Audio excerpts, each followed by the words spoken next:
On a sunny morning in July 2021, a young woman and her fiancé began a cross-country trip they called van life. This journey was years in the making. The young woman had worked extensive hours as a pharmacy technician, a nutritionist, and at a Taco Bell to afford the customized van and the resources for the trip. Their social media documented every beautiful moment, presenting the image of perfect, youthful freedom.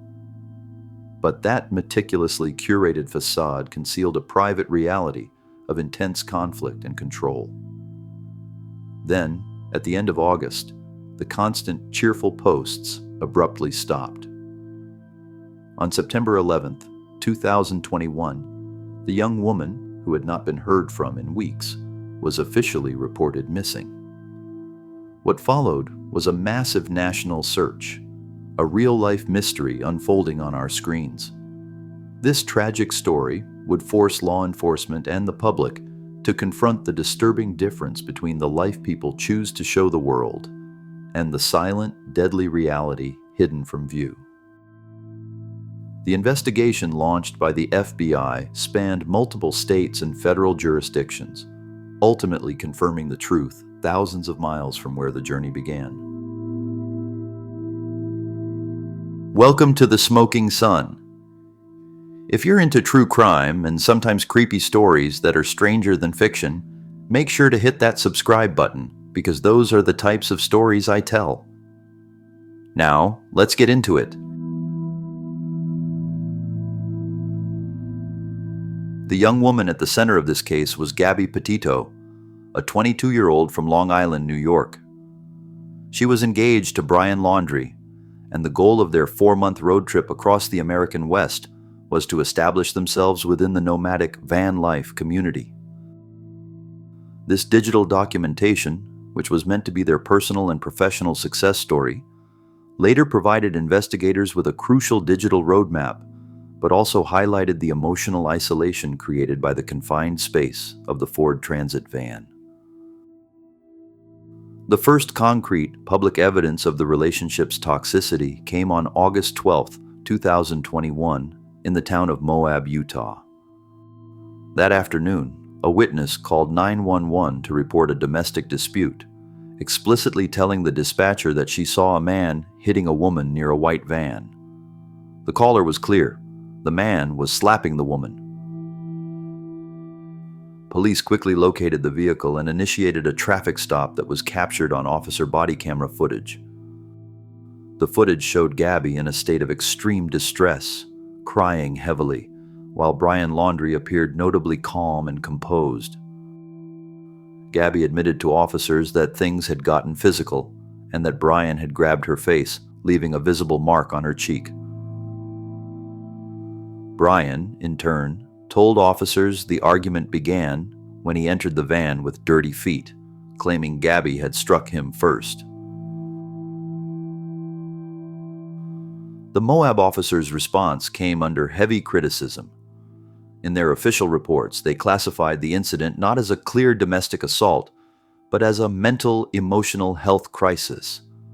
They determined Gabby was the primary aggressor based on her visible distress and admission to hitting Brian.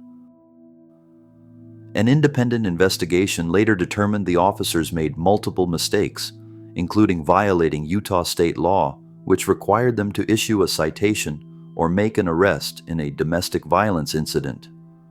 Furthermore, the internal review noted that officers failed to make contact with the original 911 caller, whose crucial testimony about Brian slapping Gabby was effectively ignored. Instead, the officers separated the couple for the night. Brian was taken to a hotel, and Gabby was left with the van, and allowed them to continue their journey the next morning. This choice to apply a discretionary rule rather than mandatory state law is widely regarded as a devastating failure of law enforcement. Following the Moab incident, the couple drove toward Wyoming. Gabby's phone calls and text messages with her family became infrequent and out of character.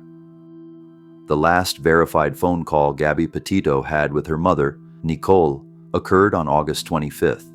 Gabby told her mother they were in the Grand Teton National Park area. The last text message her family received from her phone was on August 30th, stating, "No service in Yosemite." Investigators later concluded that this final text, and others preceding it, were almost certainly composed and sent by Brian Laundrie. The last reliable independent public sighting of Gabby was around August 27th, 2021, near Jackson, Wyoming. The timeline then enters a critical gap. On September 1st, 2021, the white Ford Transit van arrived at the Laundrie family home in Northport, Florida. Brian Laundrie was driving, and he was entirely alone. The actions of Brian and his parents, Christopher and Roberta Laundrie, immediately escalated the suspicion surrounding the disappearance. They quickly retained a lawyer and maintained a resolute non-cooperation with Gabby's distraught family and the initial police inquiry. This refusal to speak with authorities, while Brian remained home with the vehicle and Gabby missing, forced law enforcement to deal with immense hurdles. It was Gabby's mother who was forced to file the official missing person report on September 11th, 2021. The FBI's Denver field office took the lead on the case, initiating a large-scale multi-state investigation across national parklands and state borders, a massive undertaking requiring coordination with the National Park Service and local police across multiple jurisdictions. The complexity of searching vast, federally protected wilderness in Wyoming and contrasting that with an active investigation in Florida was immense. The FBI immediately seized the van for forensic examination. Due to the limited initial evidence, Brian Laundrie was classified only as a person of interest.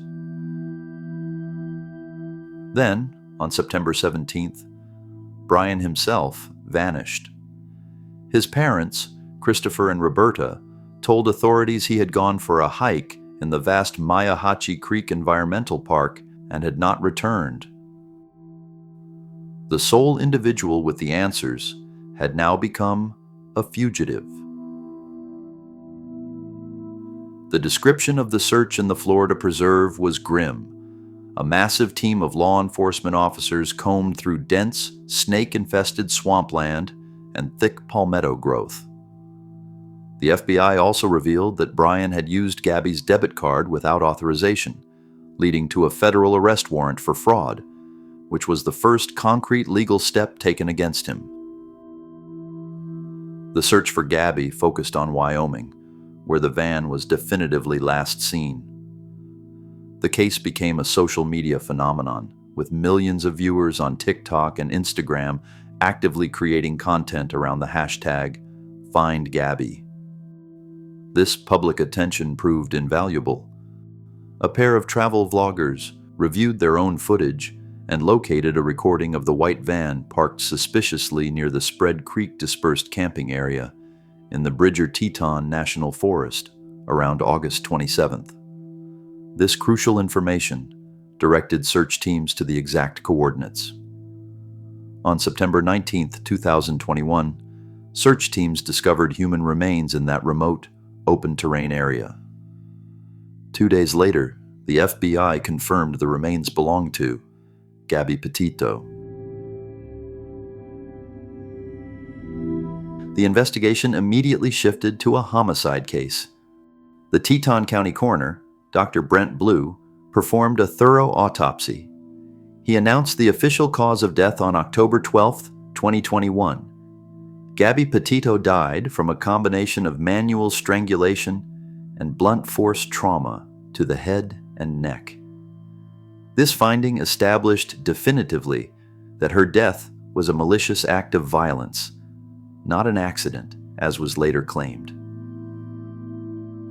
The manhunt for Brian Laundrie concluded on October 20th, 2021, when his skeletal remains were found in the Florida park his parents had identified.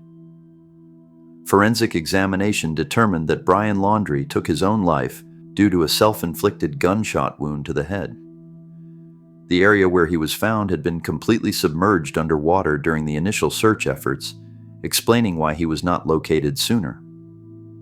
The final conclusive evidence of his guilt was a water-damaged notebook found near his body. The FBI confirmed that in the notebook, Brian Laundrie confessed to killing Gabby Petito. He wrote that he ended her life, attempting to justify the act by falsely claiming he did so to relieve her pain after she was injured in an accident. This fabricated narrative was conclusively disproven by the coroner's finding of strangulation. Laundrie's written admission formally closed the investigative file on the murder, confirming he was solely responsible for her death. In the aftermath, the Petito family pursued multiple legal actions against the Laundrie estate and his parents. They filed a wrongful death lawsuit against Brian Laundrie's estate, which resulted in a $3 million judgment in their favor. This award was legally significant as it came from the killer's assets. More significantly, they pursued a highly publicized civil lawsuit against Brian's parents, alleging that they were aware Brian had killed Gabby and intentionally inflicted emotional distress by concealing the location of her body and maintaining the false hope of her safe return. This highly contested lawsuit ultimately reached a confidential settlement, concluding the final legal chapter of the case. The tragic case of Gabby Petito brought significant national attention to two key issues: the dark reality of domestic violence and the pervasive public discussion about missing white woman syndrome, which highlights the vast disparity in media coverage for missing persons cases. This discourse, fueled by the same social media that popularized her story, led to calls for broader and more equitable attention to all missing persons, regardless of race or background. The legacy of Gabby Petito's life and death continues through her family. They established the Gabby Petito Foundation, utilizing the immense awareness generated by this high-profile case to support victims of domestic violence and assist in the search for other missing persons, ensuring her story provides help to others in need. If you enjoyed this story, please hit the like button and consider subscribing to The Smoking Sun for more stories like this one. And if you are already subscribed, make sure you have clicked the notification bell and set it to all so that you do not miss any of my uploads. Thanks for watching, and as always, see you next time.